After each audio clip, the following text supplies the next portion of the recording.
you're listening to In the Books, a period drama podcast hosted by two crazy fangirls. Introduce yourself.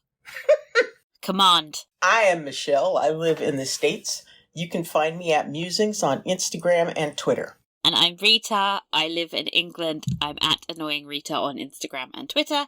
And welcome to another new podcast. I know, we had enough of these. But it seemed like a good idea to have a podcast dedicated to reviews of all the movies and miniseries and council period dramas we want to discuss.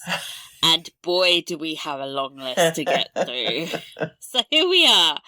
Please remember to subscribe so that you can follow our progress through all the period drama content we are going to throw at you.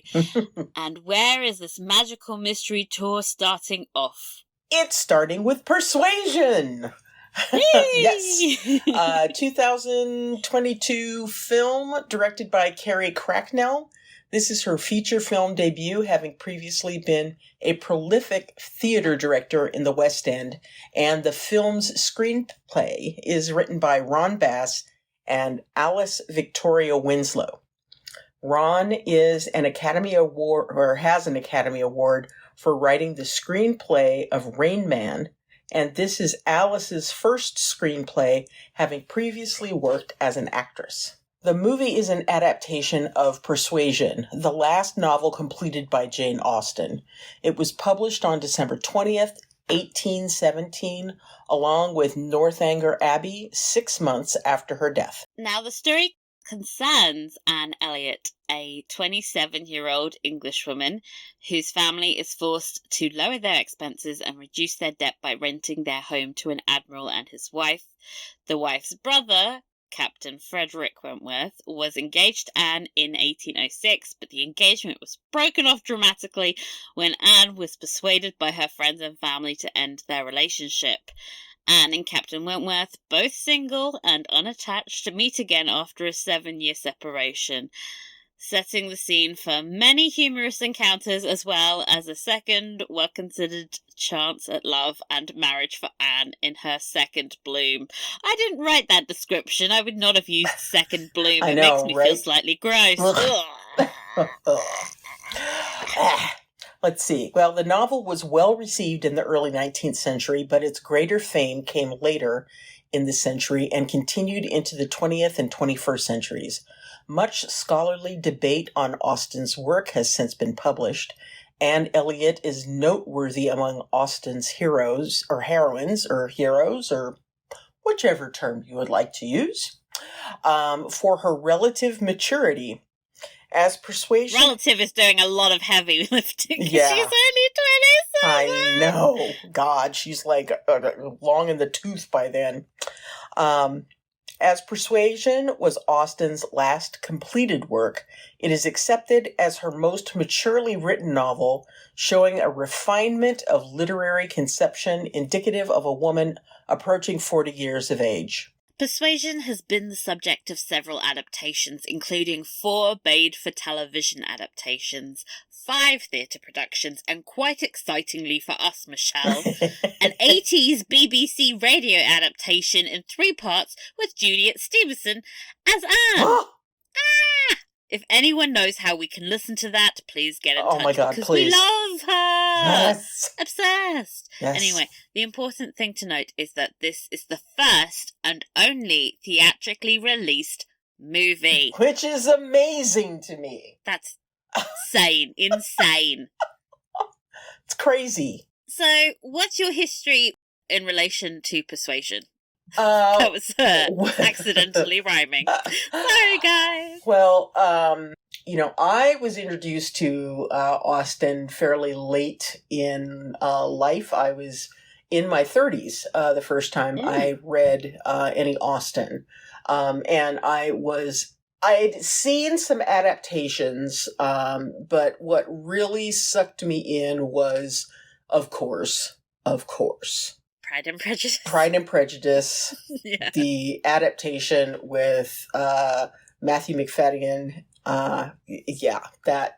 That pretty much was like, okay, I need to read everything now. Yeah. And I need to watch all of the adaptations right now. But anyhow, I have to say that Persuasion is my favorite of all of the Austen novels that I have read. I absolutely. Caveat, you still haven't read Northanger Abbey, so I'm gonna put that on. Well, all right. Okay, of the ones that I've read, Persuasion is my favorite. The letter that Wentworth writes to Anne, it still makes my head swim when I read it. It is just so incredibly beautiful. The kind of letter that I think anyone would want to be on the receiving end of. So then, when did you watch the adaptations? Well, I first watched the oldest adaptation, the one that was done by the BBC, with Kieran Hines as Wentworth. Oh, 1995. Yeah, which I loved so much. Although the whole circus thing was a little weird. Weird. That was a little weird. And then there was another adaptation that was done later with 2007. Oh yeah. Yes, the one with the race through Bath. If you are watching along, if you're watching along, you might want to take some Dramamine because you might just get a little motion sick. But it has Rupert Penry Jones, who's one of my one of my crushes. I really enjoyed that adaptation quite a bit, with the exception of the whole racing through Bath thing. But so I saw those.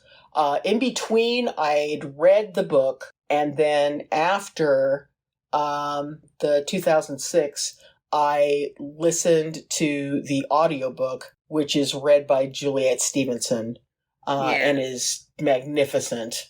So I've lost track of how many times I have read the book or have watched an adaptation, but it never gets old. I am the complete opposite in that I read Persuasion when I was arguably way too young to be reading this. I was like, reading this as a teenager, not really getting any of the depth. But it's been about 20 years now, and it's the book of Austen's that I've reread the most. Yeah. And I feel like with each time, as I'm maturing, I'm fucking older than Anne now. Kill me. I think that I've sort of grown with the book, and I think I have a better appreciation for it than I did as a teenager, because so I got to enjoy the book before the 1995 adaptation was out, but being that it was 2001 and there was no streaming, it was almost impossible for me to watch it. So I just basically got to experience the book in a vacuum without any adaptation. And I remember watching the newer adaptation with Sally Hawkins as it aired live on ITV for the first time, because they were having a whole Jane Austen season. And it's fair to say I was obsessed again. Yes. But, I mean, I have problems with that adaptation. I have problems with all of them. Yeah. But there's something about this story that just really... It's just so romantic. It really is. It's terribly romantic. And, in the previous adaptations, how stoic and standoffish and angry that Wentworth is. But he's like that in the book as well. Yes. We both reread the book before watching this film, and I was again struck by how unlikable I find Wentworth at the beginning of the novel. I'm always like, and move on, and then I read the fucking letter of doom, and I'm like, oh my god, I love him. You need to be together. I always he is a cry. tortured soul. Oh my god. I like weep uncontrollably every time I read it. It's like one of the best letters ever. Oh god, it's just so good. So good. But I was struck by how angry he was. Yeah. And I know we're going to get further into the details of this adaptation. Let's talk about the book first, though, because I think before we get down into the weeds, the book I found that I could relate to both of the characters. Having loved someone so much and not, taking years to recover from that. But then also being the person who's just furious over the whole situation. So I could find myself relating to both of the characters in the book. I thought that the book was paced well, and it's the characters are so rich, and not just the main characters, but all of the supporting characters. Maybe with the exception of Mr. Hader, who we really don't get to see very much of. But like all of the characters have this multi-dimensional aspect of them. They're all so incredibly well written that it never ceases to be a delight to read. Like, as I said, as I've grown with the book, I think it's sort of changed from being a story about this romance to me and being more about Anne maturing and becoming more self-assured. And I think that takes up much more of the bulk of the book than it does. Like, the romance is actually quite spare in this book compared to a lot of her other novels, and I really enjoy that aspect. But I wonder if that's quite hard to translate on screen, because, I mean, how can you visualize a changing of an entire person's perspective like that? It's like, that's all internal growth, and I think every adaptation, including this one, to a certain extent, has really struggled with that for me. I watched the 1995 version with you for the first time during COVID, and I think that was one of my biggest disappointments, was like, I've never seen a version of this story that really focuses in on Anne enough. But then I'm like, am I expecting too much because it is a different medium, and like, how would you do that, Rita? How? And I don't have a good answer for that. And I think another aspect that is hard to translate on screen, I really noticed it this time when rereading, is like how much of the story and the plot points, the way they unravel, is through like other people telling you like third-hand accounts of situations and like recounting other people's conversations. It's like word of mouth and gossip and so much eavesdropping. So much eavesdropping. There's like this real sense that every bit of information you receive is subjective in the novel in a way that doesn't really translate. Because you would have to just like have exposition dumps of characters just going blah blah blah, blah, this happened and then this happened and then he said this, and like you can't do that on screen. But I think it's like one of my favorite things Jane did in this novel, because there's a sense that you have to trust your own instincts, and this is what happens to Anne throughout the novel. Like, she starts to weed out other people's judgments about other people and just focus on what she thinks. Yes. Which is very vaguely put, but if you read the novel, you know what I mean. Yes. I mean, the title of the book, Persuasion, is the perfect title, because you go from an individual who is basically does not rely upon herself for making any decisions.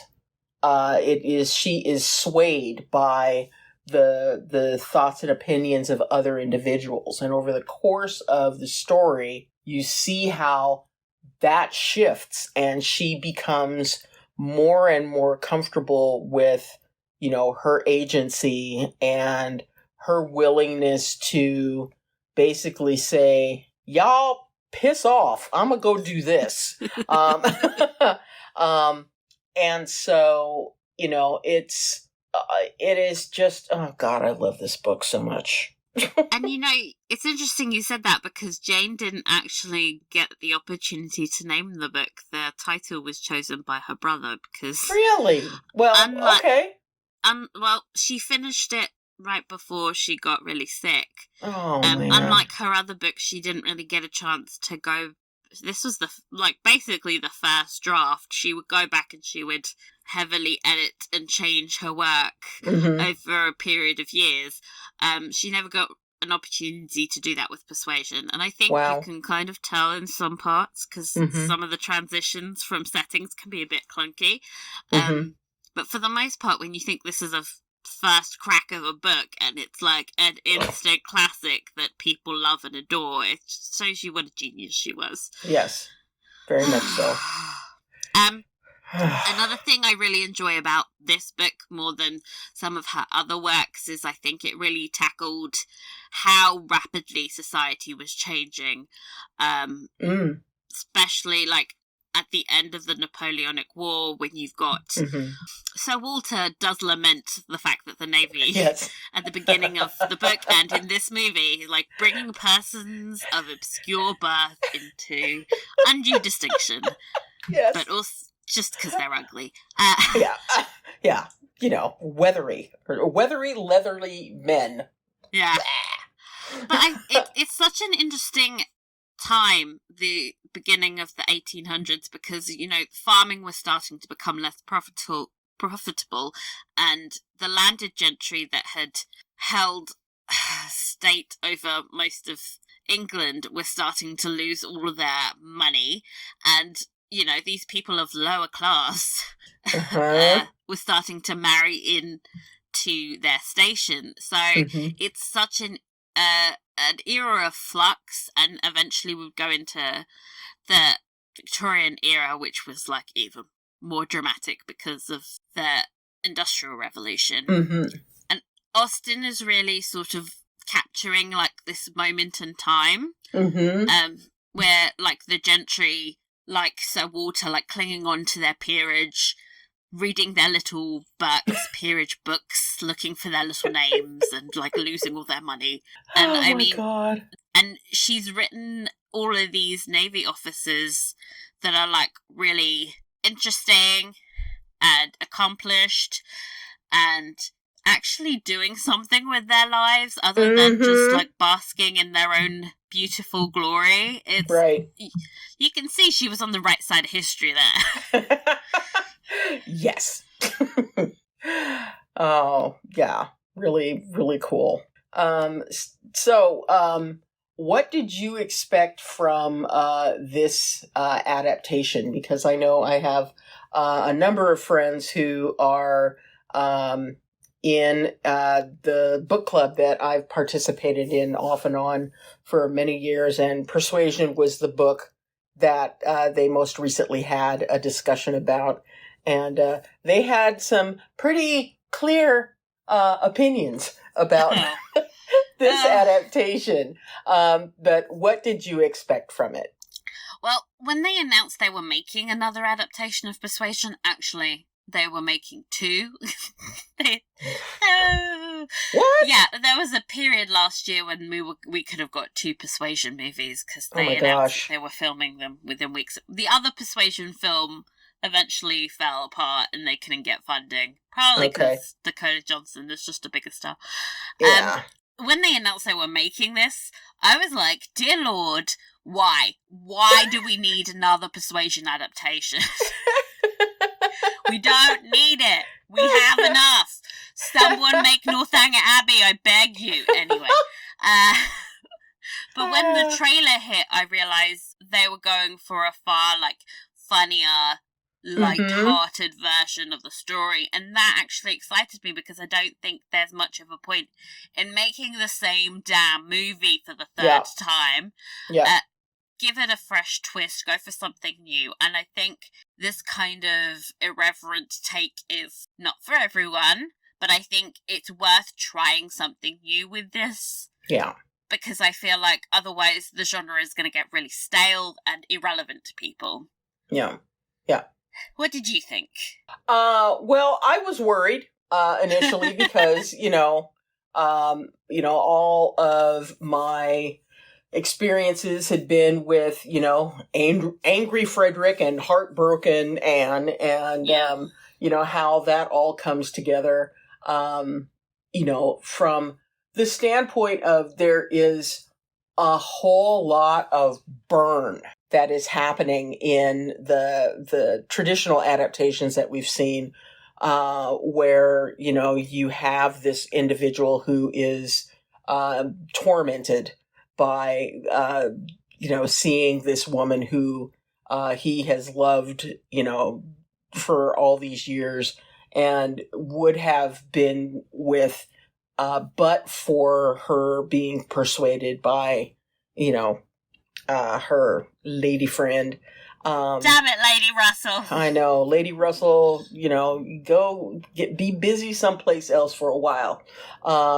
And, so there's just this burn that you have. And so, when I saw the trailer for this, I was like, well, how are they going to do that if there's this kind of jokey quirky, vibe. funny, jokey stuff going on? And, how in the world is that going to work? And, so I was... You were more worried than I was, basically. I was worried. I was definitely worried.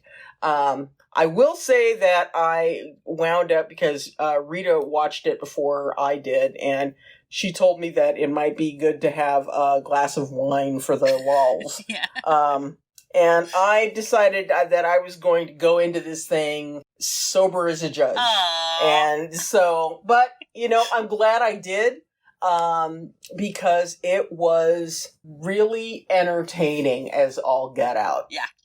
I just needed the wine for the week I've had in this country, but... Yeah. I was like, I'm going to enjoy myself and laugh, okay? So, did you end up liking it? I did. Yay! I did. I did like it. There were some things that, will perplex me, to my dying day. What the hell was with the rabbit? I can explain this. I'm here for you. God, thank God. Although, I am always a fan of the black and white pet, action. I am a sucker for black and white cats and guinea pigs and rabbits and all of that stuff. My doggy's black and white. Aren't you, doggy? I was like, okay, rabbit. And remember when I sent you the link to the trailer for Fleabag? And I was like, you need to watch this trailer to understand. The rabbit is a Fleabag reference. Because really? Yes. Okay, first, can we petition to get Michelle to watch Fleabag, everyone? Let's sort this out. It's seminal television history. Anyway, so the character has a guinea pig in Fleabag. And she, holds it and will speak to the camera and say some really, insightful but horrific shit. Oh my God. That will make you laugh. And that's basically, I think that's what they were doing. They were going hey guys, this is 1800s Fleabag. I see. Yeah. But yeah, I enjoyed it. I enjoyed it. It was a very nice break from all of the K-dramas that I've been drowning in the last several weeks. It was like, oh, God, I don't need subtitles for this one. I think, like, because I was a little tipsy, I loved it because I was just laughing my head off it, like, within the first 5 minutes. I was like, and because I had watched Fleabag, I got all of the little inside jokes with the bunny, and there are, like, little moments where she just looks at the camera while she's in the middle of the scene that I'm like, oh, that's Fleabag. Yes. But just generally, I laughed a lot, which I'm very hard to please when it comes to comedy. And I thought Dakota Johnson was, like, really funny. The sense of humour was just perfect. Oh my God, Mary made me laugh 60,000 times. Mary, this was the first time that I could honestly say that I didn't want to wring her neck. It's like in every other adaptation, it's just like, oh, dear God, shut up. I feel like the humour that is in all of the Mary and the Elizabeth and Sir Walter stuff is straight from the book as well. A lot of Mary's lines were exactly from the book. And this was the first time I've seen the humour that Jane was going for on the screen with that. Because all the other adaptations were so busy being like, sad sack Anne, this is the saddest story you've ever seen, that we never got on any of the funny bits from the book. I'm like, the fucking bit where Mary is like, oh, but it's because I'm a mother that I cannot be around my children. My heart bleeds. It's straight from the book. It's hilarious. I mean, the running joke where everybody kept being like, Mary, where's your children? Even in the church scene at the end. Oh. She's just like, oh. And I love that Charles sort of sounded like he was just slightly scared of his own children, where he's like, oh my God, where are they? No one's watching. Oh my God.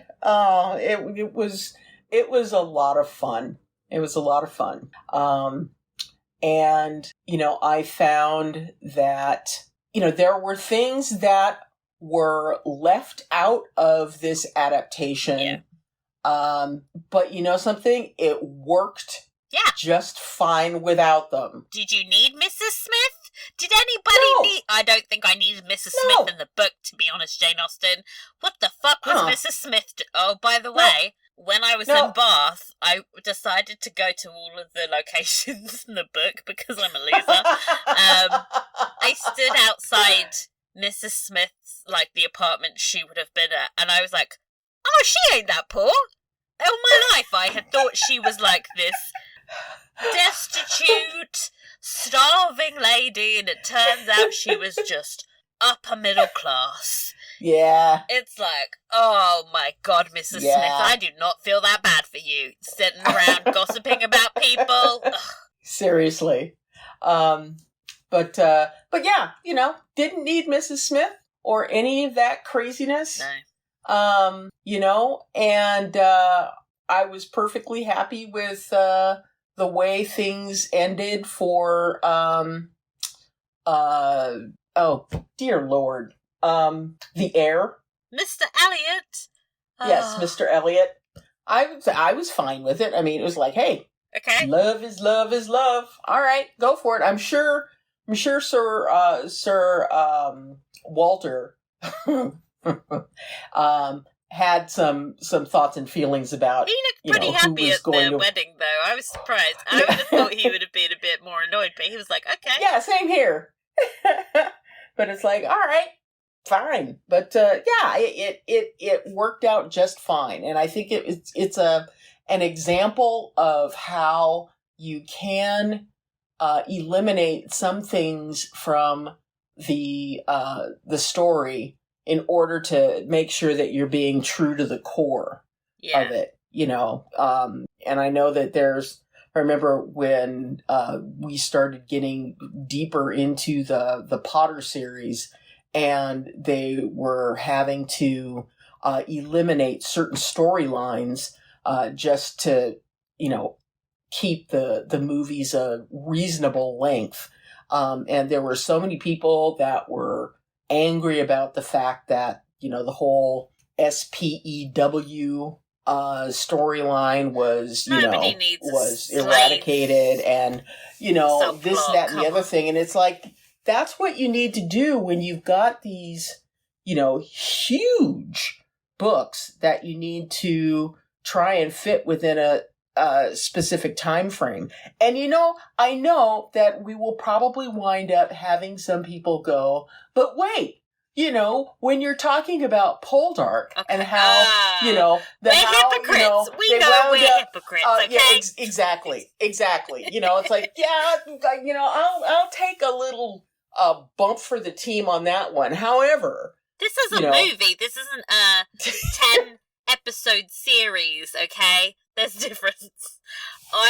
and a series where there was plenty of stuff that was hashtag in the books that could have been on screen instead of the stuff that wound up getting added for no reason except hashtag drama. But we needed a 7th riot this season, of course.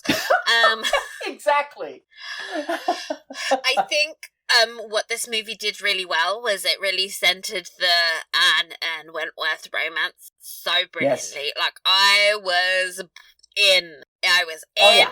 Like, the moment he was on screen and looking at her that way, he is good at longing looks. I was distracted. Oh, yeah. But he's also good at, like, slightly annoyed. Like, why have you... that moment where she looks like she's going to sit next to him and then she walks around the table, he's like, yes. Motherfucker.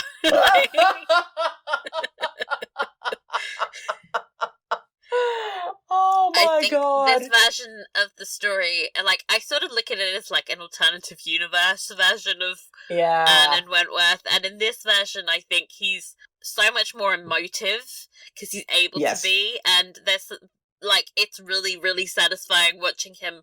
Like, I understood why he was annoyed more than I do in the other versions, because he's just so much more open, and he's like, you didn't sit next to me. You can literally see it on his face, and you're like, oh yeah.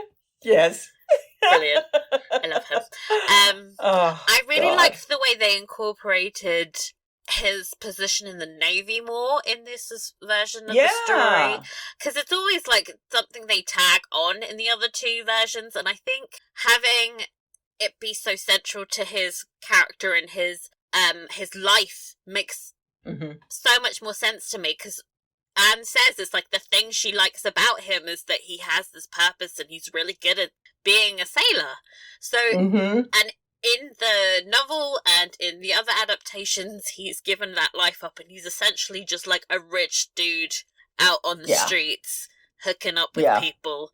And having him go back into the Navy at the end was really actually much more satisfying, because you feel like he's returned back to who he was when she fell in love with him. And I thought that was beautiful. And I love all the jokes about what's it called? What's that thing? The sextant. the sextant.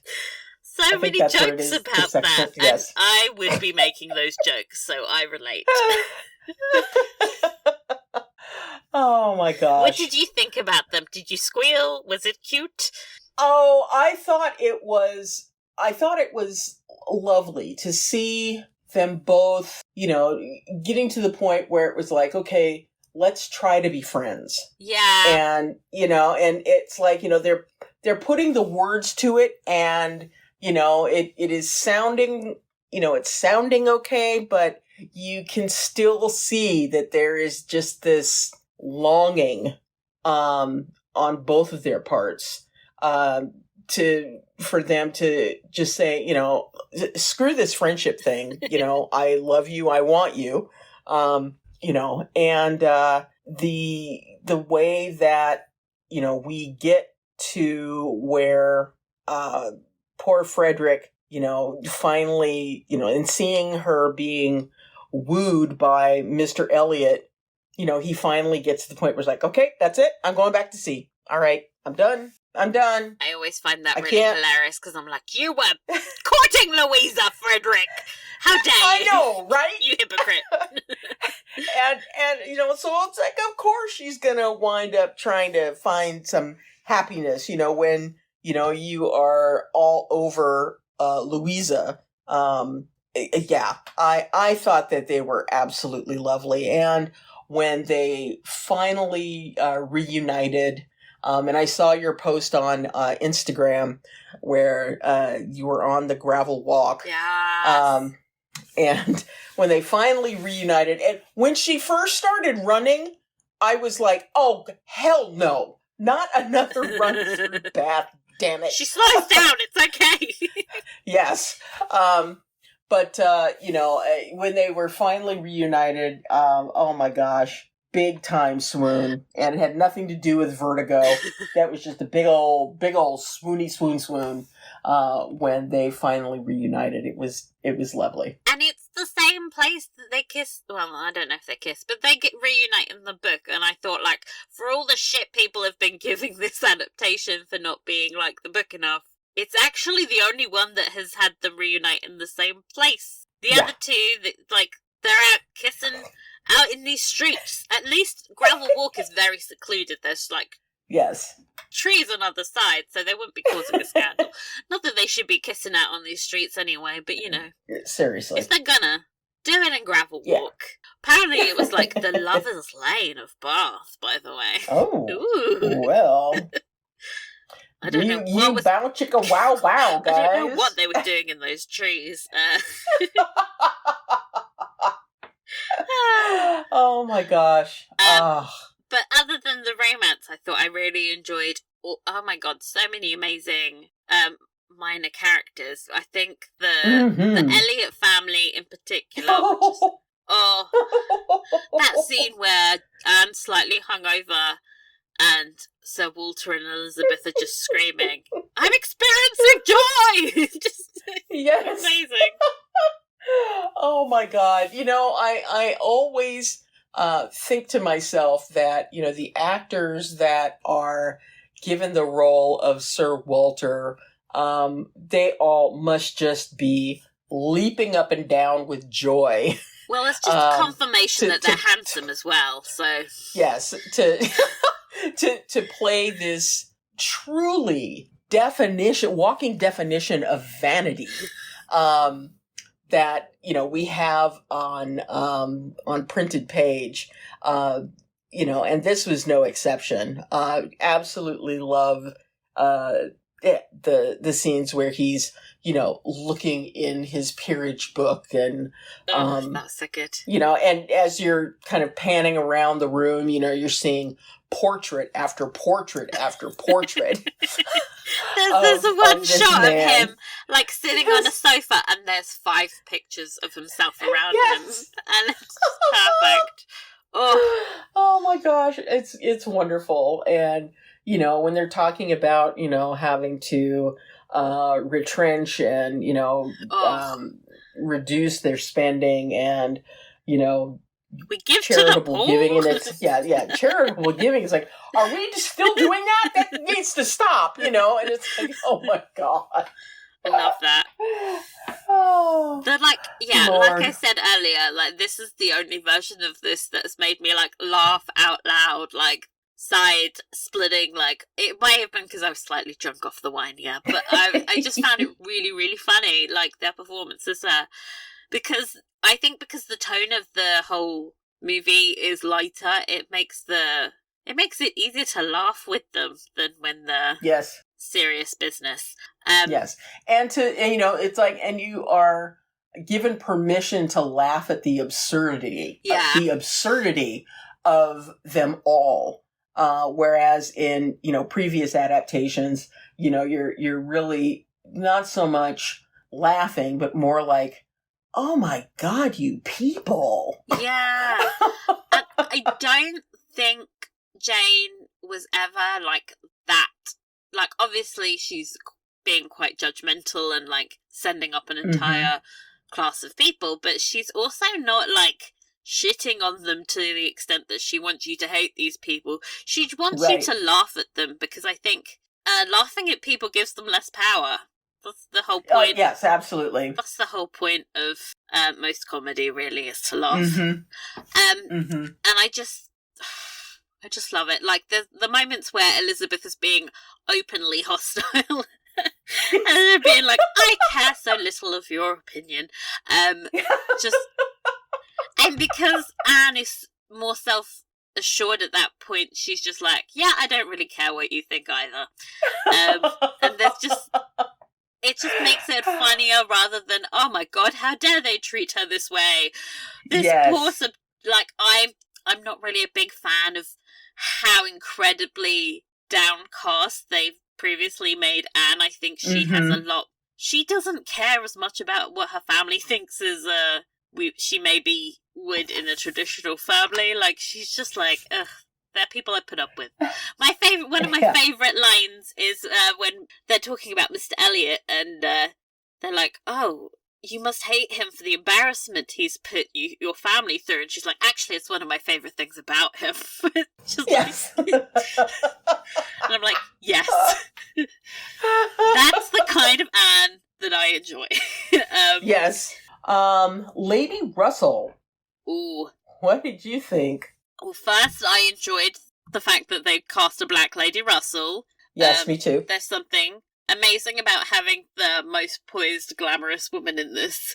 And I loved that they had that conversation where she admits that she wishes Lady Russell hadn't given her that advice much sooner on than they have in the book. Because I feel like you need to get like that relationship sort of sorted out before you get into Anne's decisions. Yes. That's important. I love their relationship in general.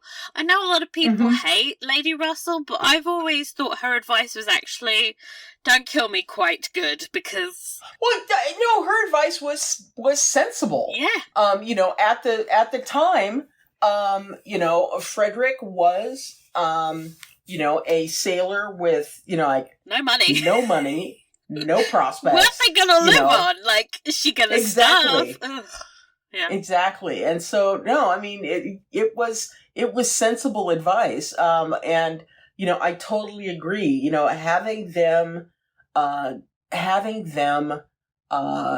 come to terms about what happened and putting that to rest, as early as they did was, I think, important for the plot to move forward. Because it wouldn't have suited for that to wait as long as it did in previous adaptations, given the fact that this was a much more lighthearted take on the story. And I think it also gives Anne someone to talk to much earlier. Yes. She feels less isolated than she does in the other adaptations because she can go to Lady Russell and be like, hey, I'm sad about this. Which is important because as much as she is talking to the character, the audience, and we're like right in her head with her, I think it's better for her to like talk these things through with actual characters on screen and not rely so heavily on us as being the person she talks to. But I do, I love their relationship, and I love how they seem so much closer than I've ever seen in any other adaptation. Yes.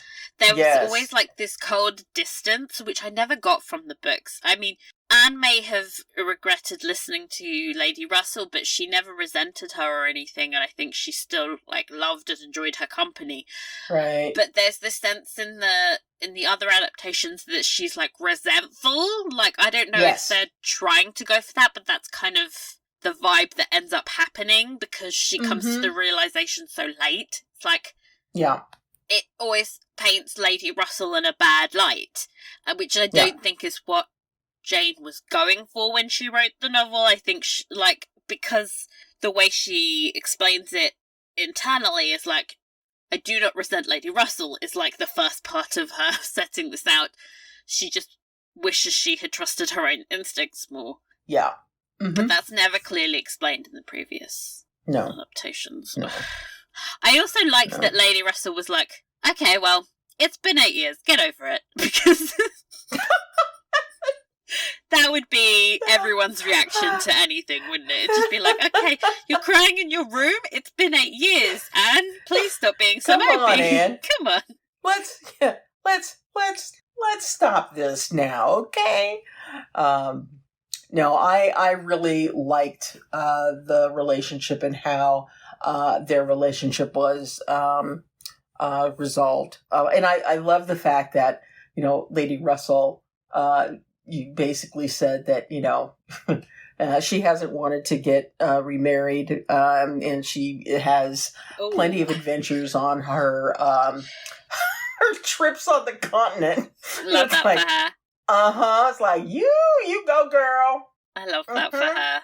Yeah, because it's too. like this idea, like, that she's so stuffy, and I just don't feel like that was where her advice came from. She's not so concerned with class. I think she was actually looking out for Anne and her prospects. Yeah. Another character that I was like really pleased with the way they changed was Louisa. Yes. She had a real glow up from the book. There is this kind of, not to judge Jane Austen, but she kind of belittles Louisa and Henrietta for being like young and frivolous, and I think that's like... Yeah, exactly. Yeah. I mean, it's like, these just kind of silly little girls who are, enamored of being in the presence of, all of these sailors and, that kind of thing. I thought that what they did with Louisa was marvelous. And I loved the conversation that Louisa and Anne have, where Louisa is saying, I'm falling in love with him. And, I know initially we were talking about trying to, get you two together, but, I got to tell you. I love that. Mama likey. I really enjoyed that. I really loved her defending Anne's character to Wentworth as well, because it was like, she's not gonna sell Anne out for a man. No. Massive respect to that. And I also think what they've done is made the whole plot twist where she gets with Captain Benwick make much more sense. I'm like, yeah, she's got a good head on her shoulders. Captain Benwick is a little mopey. But together, I think, like, now that relationship makes more sense. Yes. In the book, you have to rely a lot more on the head trauma to make it make sense, which is weird. Oh. Well, I never had to think about it in that regard, but now that you mention it, that is pretty funny. Yeah. But it makes perfect sense that when Anne sent Benwick to go get the doctor, that set chain in motion, where he would be seen as kind of savior dude. Yeah. But I just think they're much more like temperamentally matched. Yes. To start with, there doesn't need to be such a huge change in Louisa's personality to make it happen, which I appreciate, because I thought Louisa was cool. Me too. Especially when she was like, pretend you don't know how to use utensils. Absolute queen. Oh, God. So funny. And finally, and most importantly, if you're a Mr. Elliot stan, what did you think about this? Oh my God, Mr. Elliot. Oof. Holy cow. He was a delight on the eyes. But I really enjoyed the way that Mr. Elliot wound up being played in this adaptation. I'll admit that, my experience with the book and previous adaptations had me thinking that he was going to be this underhanded, evil mastermind, evil dude, right from, that was going to set Anne up, right from the very beginning. And, I'm really glad that they wound up getting rid of, the whole Mrs. Smith, he's poor. He's just trying to, get the title, yada, yada, yada, that we've had in previous adaptations and in the books. And, it's just, he just loves him some Mrs. Clay. I've always had a problem with this characterization of Mr. Elliot being some kind of evil mastermind, because literally what he's done is gone and married someone for money because he's going to inherit a title off a man that has bankrupted himself. Yes. So, he's made smart decisions. He's also ignored a man who is pompous and stupid and not married Elizabeth. So far, brilliant 110%. Great decisions going right now, because otherwise he would be married to Elizabeth and broke, inheriting broke as broke can be, man. The idea that he's some kind of horrible person because he doesn't actually like Mr. Sir Walter Elliot never really rung true with me, because I'm like, nobody likes Sir Walter. Is that what Mr. Smith is like? I have letters from him making fun of Sir Walter. I've always read that as okay, yeah, so he's a good judge of character. I'm supposed to hate him? I do not. Yes. I think he's made good decisions. I would probably be in absolute agreement with what he's written about Sir Walter. But no, I really enjoyed this subplot. Yeah. And, Mr. Elliot, thank you, casting. Ugh. Thank you, casting. Who is that? Henry Golding. Henry Golding. Have I seen him in something before? You've not seen Crazy Rich Asians? No, I have not. Oh, well, you're gonna watch that, because it is... that movie is not very good, but the wedding scene always makes me cry, and I don't even believe in weddings. But... Oh, yeah, I should probably watch it. Oh, yeah, he's yummy. He is yummy. He's been in some terrible-ass movies, but... I'm happy for him. He's got, a quality where he's just absolutely... the most irresistible, charming person you've ever seen. It's just this magnetism. There is also this was a bit of a curveball casting wise, because he always plays the really sweet, innocent, good guy, and then they announced that he was playing Mr. Elliot, and everybody was like, "What? Oh Why my is God. he playing the bad guy?" And then you see it, and you're like, This works. Yes. Way he's like, I'm charming. I'm going to use that to my advantage. And I'm going to be so charming that even when I lay out my scheme to you, you're going to be like, that's terrible. I love it. He reminds me of the actor, is it Christopher Pham? I would have to look that up. He was in the Lizzie Bennet Diaries, and he played Bingley. Yeah, he played Bingley. He's a lovely, lovely guy. I had the opportunity to meet him at LeakyCon many years ago, when the whole cast of Lizzie Bennet Diaries was there to do a panel and photos and signings and all that kind of stuff. Back in the heyday on the Back internet. in the heyday. Yeah. And, he's a really sweet guy. And there have been a couple times where I've posted something on Instagram and have tagged, Lizzie Bennet Diaries. And I've gotten either a like from him, or he's written a little comment or something like that. So he's a really sweet guy.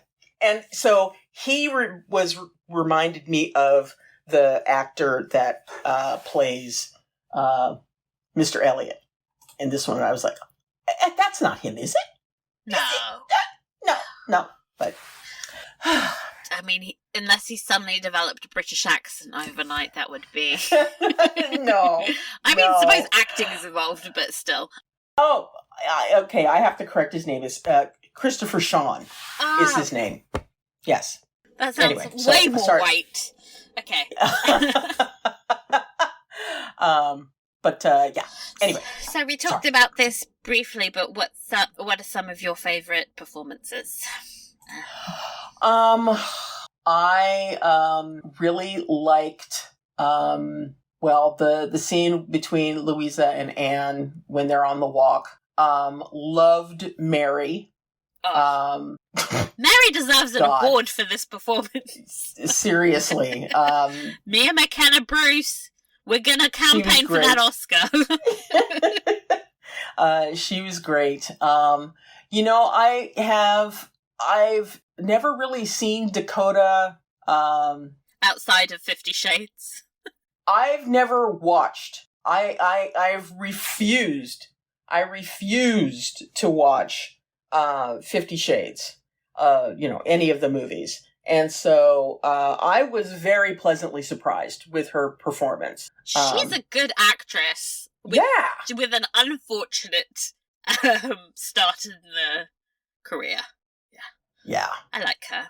Yeah. She's really funny, and she has... I think what she did in this film is really hard to pull off, which is like be in the moment in the scene with someone and then look directly at camera, and like that's so incredibly hard to pull off. And yet I think... And to do it well. Yeah, and to do it well. Just the quick little glances that she would make were pitch perfect. When she was speaking Italian, and then she would just glance at the camera like, see what I'm doing? Un cappuccino. Perfect. Oh gosh. So yeah, those are some of mine. How about you? I am going to say something controversial. This is my favourite Captain Wentworth. Said it. It's out there now. Cancel me. He goes down as my favourite version of the character for a lot of reasons. But I think... I am not shocked. I find the other versions just far too aloof and self-confident. He was very human. A lot of the, stupid or cruel things Wentworth does in the novel makes much more sense to me, coming from this man who feels like a fully fleshed out, flawed person, than it does from, Kieran Hines, super glorious, completely... He just looks too intimidating and noble. I'm like, I do not believe that you have any vulnerabilities. I feel like you're just being cruel.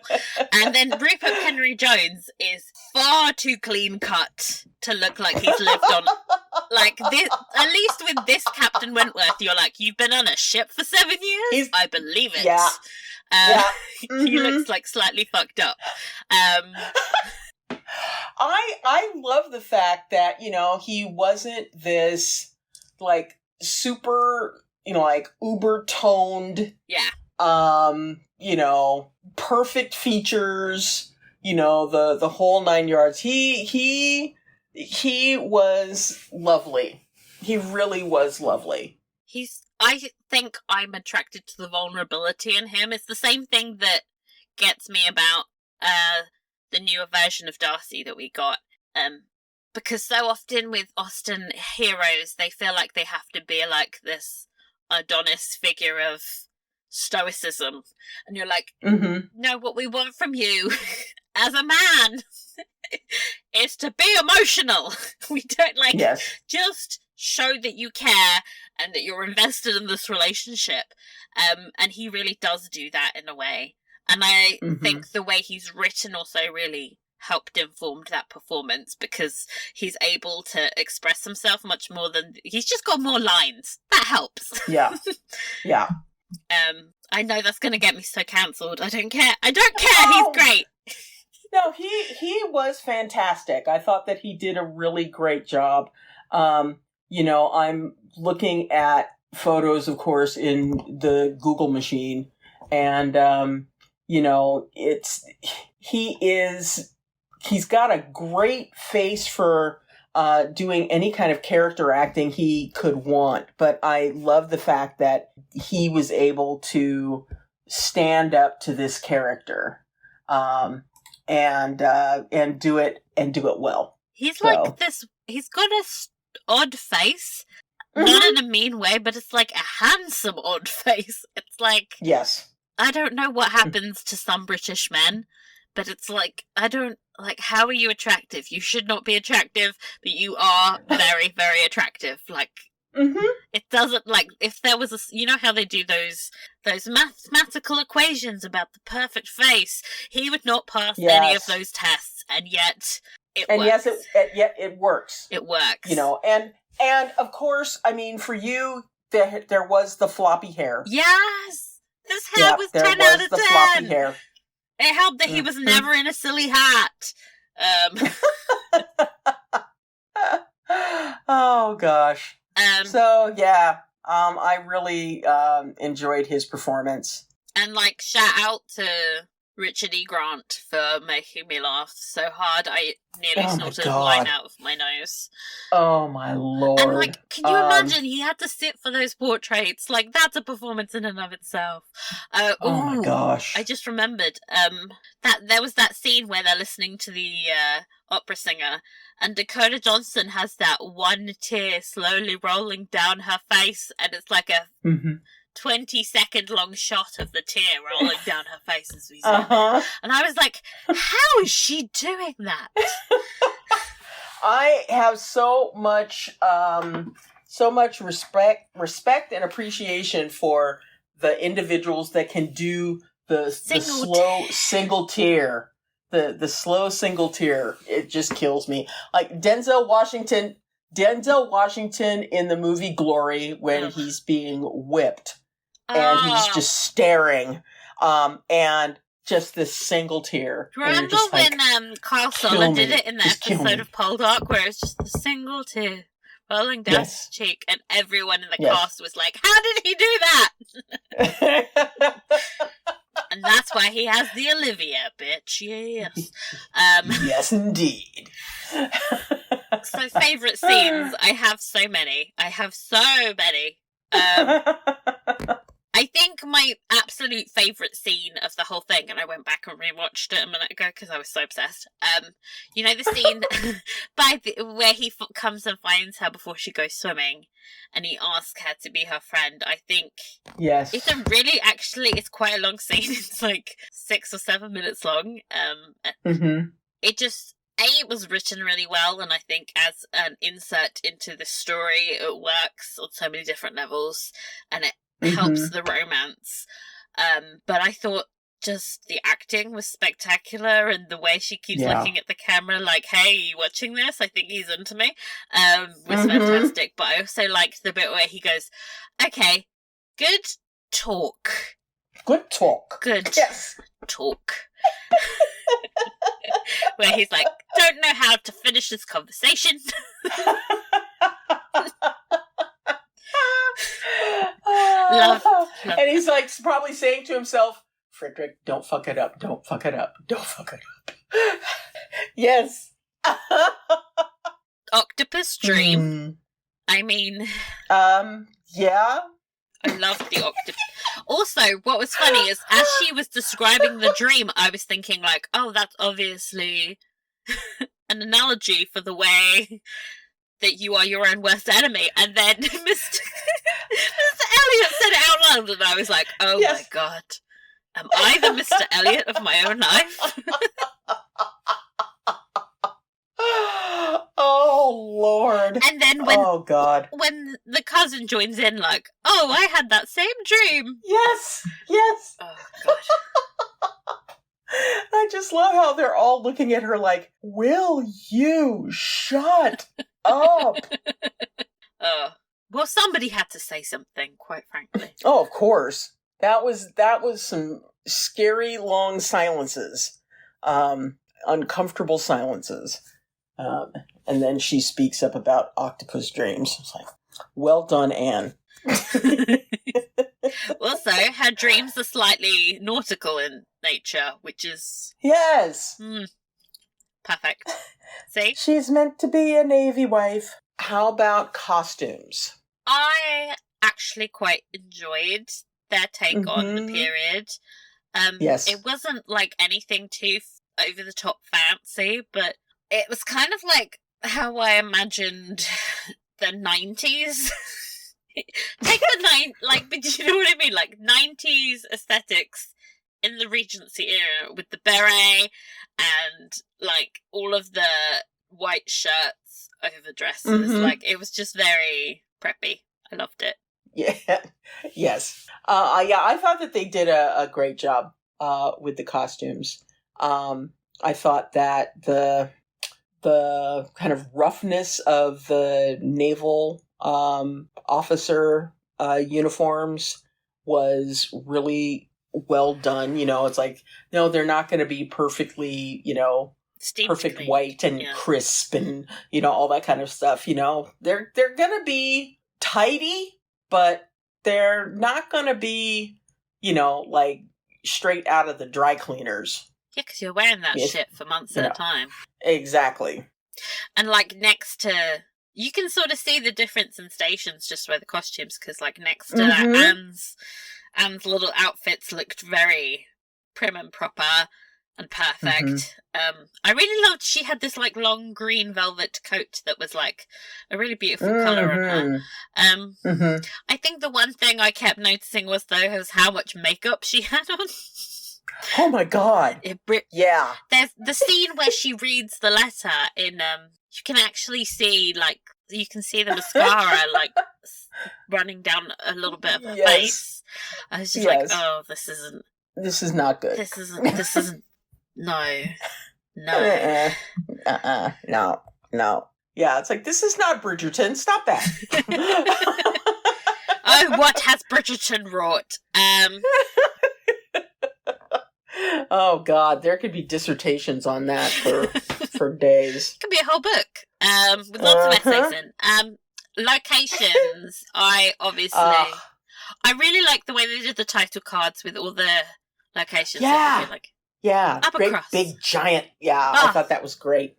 I love Bath. It's like they show it in God knows just about every single period drama on the planet.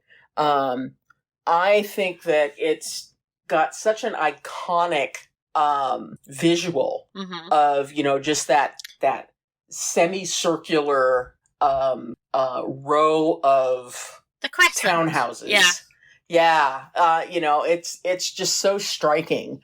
I thought that the mansion that they had for Upper Cross, that was beautiful. That was the biggest, most beautiful version of Upper Cross I remember seeing. It was exquisite. And, I could understand why you wouldn't want to leave that, but I never wanted to leave Bath. I want to live in Bath forever. I'm going to move to Bath and just walk around and pretend I'm in Regency. What's funny is, like, while I was watching this movie, I was like, I've been there, I've stood there. Oh! Like, when there was that bit where they stand next to the railings in the Royal Crescent with the semicircle bits, and I was like, I did that. I was standing there 2 weeks ago, and, like, there was, like, so much... Oh, how fun. Joy in seeing it, like, all dressed up in the Regency period. And actually, like, in a weird way, like, they kept true to, like, the geography of the locations. Like, and the way where she is as the White Hart Inn is actually, like, where it's described in the novel of being quite close to the pump room. And she would have had to walk up the hill to get to Gravel Walk. She would have had to walk up the road. So they've, like, obviously thought about this well enough to, like, space out the geography. Usually when I watch period dramas, I'm like, that is, like, 17 miles away from that thing. You know how I did that on Poldark. I was like, the geography doesn't make sense. Oh, gosh. The geography made sense in Bath, and I was just, like, so happy. And I love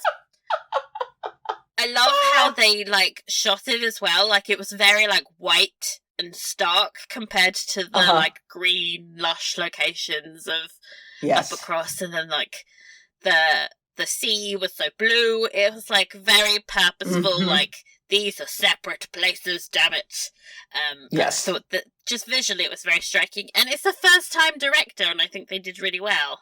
Yeah. Oh, I love that. I mean, I think there was a movie that was shot here in Seattle called The Fabulous Baker Brothers or Boys. It's one of those two, with the Lloyd and Beau Bridges play the brothers. And Michelle Pfeiffer is also in it. Of course, okay. the opening sequence has him walking from his home to where he is playing piano in this jazz place. And the route that he takes, it's like, nope, you can't get there from here. Nope. That's how I feel watching anything set in London. I'm like, why are you walking past London Bridge for this? I'm like, you're not going anywhere near London Bridge. Oh, gosh. It's like, oh, my God, am I that pedantic? And the answer is yes. But, like, it really can throw you off if you live in these places to be like, what the hell is the geography? Oh, yeah. Yeah. Even, like, Sanditon, a fictional town where, like, the geography makes no sense. Oh, gosh. It's like the little things. It's the little things. It is. I really like the decorations for these scenes as well. Like, we spoke about the excessive amount of portraits for Sir Walter. I love that he brought them to Bath as well. Yes. Extra touch. I love them all kind of marching out of the house as they were moving their stuff out. Oh, beautiful. Was just hysterical. I also like seeing, like, Anne's childhood bedroom and, like, that she was still in it, and it's just, like, it's, like, the world's most beautiful mural of, like, I don't know, like, nature, and there's some birds and some trees, and, like, very beautiful, but then this tiny little single bed, and you're like, oh, yeah, yes, she needs to move out. Yeah, it's time for her to fly the nest. Fly, little birdie. But there's loads of like little background touches that I loved. Do you notice when they get the letter from Mary saying that she's feeling really unwell? She's like, I'm dying, send someone. And then there's a little frowning face at the bottom, like she's using like 1800s emojis. Emojis, yes.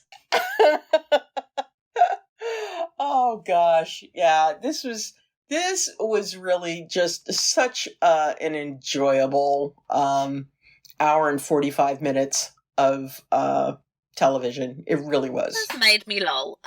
Was there anything you didn't like? Let's appease the haters. Appease them.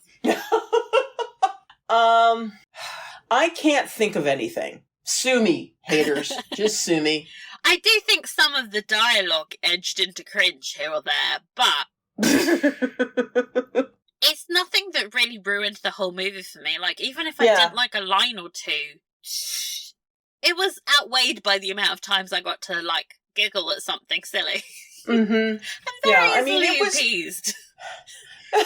It was enjoyable. And, it's, if you're looking for a moment of escape with something that is familiar, but has a kind of a fresh pair of eyes on it, this would be one for you. Just make sure that you're going into it with the thought that, this is a new spin on this story, and don't think about for lack of a better word, the tropes of Wentworth and Anne, and the way that we have seen them portrayed in previous adaptations. It's a new spin, and I've seen a lot of very over the top language. Abomination was thrown around a lot, and I think that's just being a bit dramatic. Like, if this movie might not be your cup of tea, it might not be the right tone, it's not what you wanted from the story, but that doesn't mean that it's an abomination. Abomination? Come on now. Abomination? We save that language for Poldark. Oh, God! Because we use that word a lot. we're massive hypocrites. But Oh, yeah. the one thing I do wish they had kept more of is Mrs. Croft. Because I think yes. that character has always been like one of my favorites. I love when she's telling stories of like going to all these adventures with her husband, and I think if they'd had a bit more of that in it, I think it would have been like really great for the ending as well, because you can imagine like that's the kind of person Anne wants to be when she grows up, is somebody who goes on these adventures with her husband. Yeah. That's a good character. Also, like, I can't help thinking about the 2007 version, which had like turban-wearing Mrs. Croft, which lives rent-free in my head. Yes. I love a Regency era turban. Like, yes. Is it slightly inappropriate? Yes. Yes, it is. Okay, how many bonnets out of 5? Bonnets. I'm gonna give it 4. I'm gonna give it 4.5. The extra half for how much fun I had during such a hard week. Yeah, depressing content. I bet. So yeah, I'm not a hater. I know people are going to be disappointed because I got so many messages saying they hated it. And I was like, I'm not saying anything. Oh, gosh. Well, we will see what you all had to say, because it is time for our inbox section. And so I'm going to go ahead and kick this off. I stopped work to send this email. I hope I don't get caught by my boss. You rebel! Go for it! Come on, I loved it. As an Austen fan, every year I reread some of her work, and 2020 was Persuasion's turn, which dropped from second favorite to 4th place. In 2020, I reread it with my twin sister. We are 27 years old, and we have been reading Austen since we were 12. And we are Brazilian. I think it is important to point this out because I think our culture greatly influences our reading experience, because Brazilians are more loose to social rules than the British. That's for sure. In this rereading, I was less forced into Anne's romance because I think this is the smallest part of the book and more focused on what she really thinks. Because that's it. The whole book is about what she thinks rather than what she says or does. I agree with Frederick when he says she is just as proud as her family, but she shows it in different ways. Yep. He's right. He sees her. Yep. In the book, this is made clear by all the thoughts of superiority she has in relation to her father and her 2 sisters. But what really irritated me was the fact that she thought it was absurd for her sister to be friends with a separated woman. In the movie, they make her a widow and bring her into the house, running the risk of this woman having a relationship with her. And it's not even because she lost her inheritance or anything like that.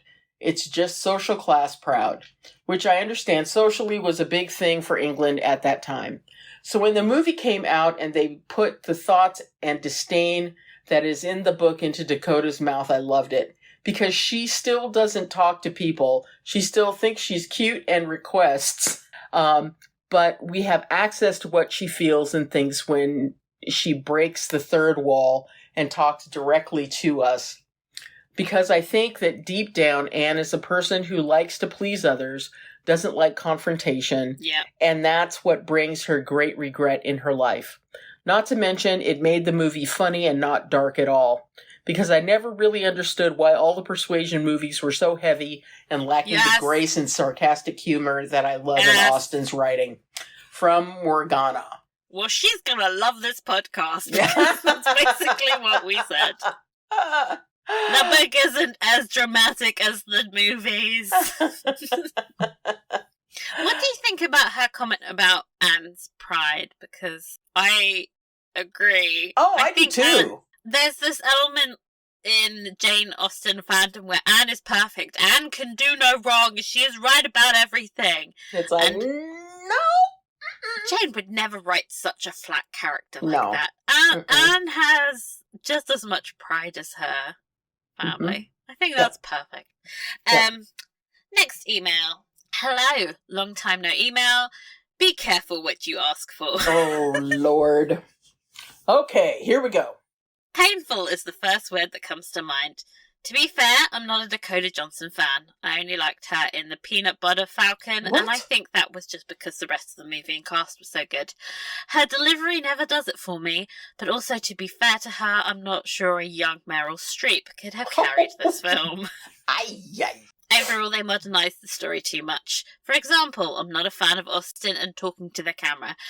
It made it feel anything but Austen for me. It felt like they were trying to be hip, pandering to a young audience, throwing in modern phrases to make a connection with today. It's ridiculous. Austen's material is so good and has stood the test of time and has been adapted for the screen very well over the years. At times, Persuasion seemed like they were trying to capture the magic of Bridgerton and work it into a movie. While Bridgerton may adapt modern songs for its balls and push the limits of what was actually socially acceptable for the time period, it all fits in a TV series that rolls out over 8 episodes and whose source material was written in the 21st century. But this is Austen. If you want to capture some of Bridgerton, do what it does very well and keep with diverse casting so that all viewers can see themselves in Austen's characters, but the rest, it was trying too hard to be something. What that something is, I'm not sure. Mary Beth, Plymouth, MA. Thanks, Mary Beth. Let's see. Hi, ladies. Not a popular opinion, but I loved it. I have read the book, watched the 1995 version and the 2007 version, have listened to the book on audio, narrated by Greta Scacchi, and the Audible Jane Austen collection Persuasion, narrated by Florence Pugh. I love this story, my second favorite Jane Austen book after Pride and Prejudice. For me, it was it was a really fun modern take on this great story. I loved Dakota Johnson in the role, loved Richard E. Grant as the dad, loved Mary's ridiculously over-the-top character. How can I be when I am the most talented decoupage artist of us all? Oh my god, I need that on a t-shirt. Loved Lady Russell. I could go on. What I didn't love was Cosmo Jarvis as the lead. I will give you that I absolutely adore Harry Golding at all times and fantasize that he will be Michael Sterling when we get to when he was Wicked. I really should have removed this spoiler, but oh well. Okay. But you'll forget that. I will. It's fine. He eats the screen when he's on it. His charisma really added to the dulling of the shine of Captain Wentworth. Aww. Couldn't HG have been a better Captain Wentworth? No, he's too shiny and perfect and charming. Come on. Even with this opinion of Cosmo Jarvis, I still love this film. I figured if Anne loved him, it was good enough for me. I really appreciate the multicultural casting. Thank you, Bridgerton. That is hopefully ushering in a time when all people can see themselves in classic tales, especially Jane Austen content. I've watched the film multiple times and could really run it on a loop. I've never really thought about Dakota Johnson before and think she is so beautiful and talented. I've become a huge fan. Speaking of which, I adore everything you put out and listen to your content over and over again. Oh, thank you for all you do. You bring a lot of happiness and joy to your listeners. Warmest regards, Erin McNutt. Thank you so much, Erin. That's really sweet. Yeah. I hope you've enjoyed watching us suffer as well as we did. As we complain every week. I want to watch the next episode of Bridgerton. Anyway. Next email said, "Hi, Rita and Michelle. I've been listening to your podcast since Bridgerton going through Sanditon and now the Persuasion movie. In all honesty, I don't know what the hate for this movie's all about. I've just watched it for the second time and I liked it even more than the first viewing. Yes, it's a modernised version of the book with many, perhaps awkward lines." Yes. The one about being a 10 in Bath was like cringe. Yeah. But it also has many touching moments that make you reflect about life. People say that book Anne was ruined, that she should have been sad and depressed, but what I like about the movie is that you don't have to be sad and depressed at all times. You can have, yes, oh my god, you can have suffered in life, but also be able to enjoy a little, laugh a little when the opportunity arises. How sad to be a person with one dimension only that defines you. We are all complex creatures with our ups and downs. Here. Yes. Excellent. Yes. Say no to one-note Anne's. I cried when Anne's reading of Wentworth's letter, even though I already knew what was coming from the book. Me too. I thought it was beautifully done. It. I mean, I cry every time I reread that in the book. I was crying going, why am I crying? I know exactly every line of this. Because it's wonderful. It's so good. I also like the actor who plays Wentworth. I don't think you need to have a standard beauty to be considered charming, and this is what I thought Wentworth was. Apologies for any grammar mistakes I might have made. It's not only late here, but I'm Brazilian living in Ireland, so English is not my first language. Smiley face. I mean, you're doing a better job than us. Yes. Thanks for all you do. I really enjoy listening to you whenever I have some free time. Kind regards, Mariana. Oh, thank you. Yeah, thank you. Let's see. To be blunt, I am not a fan of this dumbed down version of Austen. And the fact the writers felt they needed to make Austen more palatable to younger generations by portraying Anne as a lovesick wino speaks volumes of the depth the writers feel young women have. Eliza. Damn, Eliza. Short, also, sweet, by the way, to the point. I've not had the word wino in so long, so thanks for bringing that back for me. Yes. By the way, I love how often Anne was like, I'm just gonna get drunk. Yeah, seriously. I was like, maybe I only like this because I relate to Anne, but, here we go. Hey there, Michele and Rita. I may be too late for the podcast, but hopefully you don't mind an extra email about my thoughts on Persuasion 2022. I've watched it twice, and the second time I liked it better, even after reading all the trash talk on Jane Austen Facebook's page. These Janeites can be pretty unforgiving. That's the damn truth. I didn't mind the breaking of the fourth wall, but the first time through, I really didn't like the socially awkward moments for Anne. Why did she blurt out that Charles wanted to marry her first? Why did she start talking about an octopus dream? Why did she have jam on her face? The second time through, they made me laugh a bit. I think that humour is all they were going for. The thing is, after she blurted it out, there was like sheer panic on her face of like, what the fuck am I doing? And then he was like, wait, you're telling me that your brother-in-law wanted to marry you, like, he was disgusted, and then everyone else at the table was just like, yeah, well, it's true. Yeah, It's true. And he was like, it's weird. It's really weird. Yeah. They continued. The characters are different from the novel in personality, but not unrecognisable. And from the book is certainly more reserved. Book Wentworth is more charming.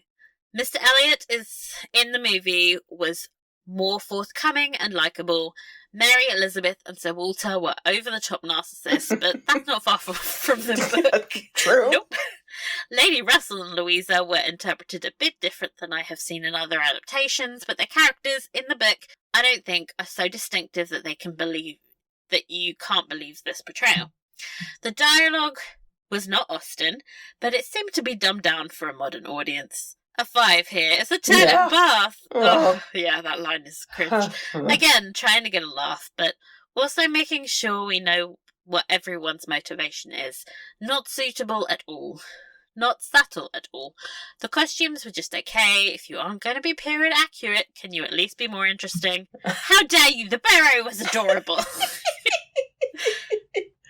I may have been watching Emily in Paris recently, so I'm just like, yay, berets. I guess you can call it pacing, but the ending wrapped things up too quickly. Anne was wrongly informed by Lady Russell that Wentworth and Louisa were engaged, and then misdirection lasted too long. I don't care for that. as a plot device. It all gets cleaned up in the scene with Anne and Captain Harville, and it doesn't seem like Wentworth really had time to write that letter. Yeah, he was speed writing. He was like, unless he had it in his pocket already. Yeah, he could have. A sailor is always prepared. Exactly. But then I also think, like, he doesn't really have time to write it in the book either. I'm always just a bit surprised he managed to do, because the turnaround from her going, "Oh, we are the ones that love the longest," and to her reading it, it's like, it's pretty damn short. Yeah. Yeah. Can you imagine just like popping off one of the greatest love letters of all time? Be like, okay, hide light under the bushel, dude. Imagine what he could do if he'd had time to think about it. I know. Oh my God. They continued. I think the casting was very good. Charles Musgrove was very attractive. Yeah. He was lovely. Austen adaptations are tough. I'm always thinking about what could have been done different because I know the story so well, but it's good to get different perspectives. I hope we keep getting them. Take care, my fine podcasters. Till next time, your friend Carol in Connecticut. Thank you, Carol. And I think that's a good way to finish because yes, I hope we keep getting fresh perspectives on these Austen books because we need them. Exactly. I mean, they are the greatest romances and romantic comedies that have been written, and it is clear because it seems every single one of the rom-coms that has come out, it has its roots firmly in Austen land, so to speak. So I am all not for the movie. That no. But I am all for seeing what the future holds. Yay! Not sure about more zombie adaptations, but that could have been a very good movie if they'd done it better. Okay, the cast was 10 out of 10. The movie was 0.5. Ouch! Oh dear. And the 0.5 is for just how many tits were out. Yay! Oh gosh. And on that note, thank you so much for joining us. We will be back soon with a podcast on Mr. Malcolm's List. So if you want to get involved in the discussion, please email us at inthebooksnetwork@gmail.com and follow us on social media @inthebooks for more fun period drama takes from us. Please remember to rate, review, and subscribe, and we'll see you all next time. Bye!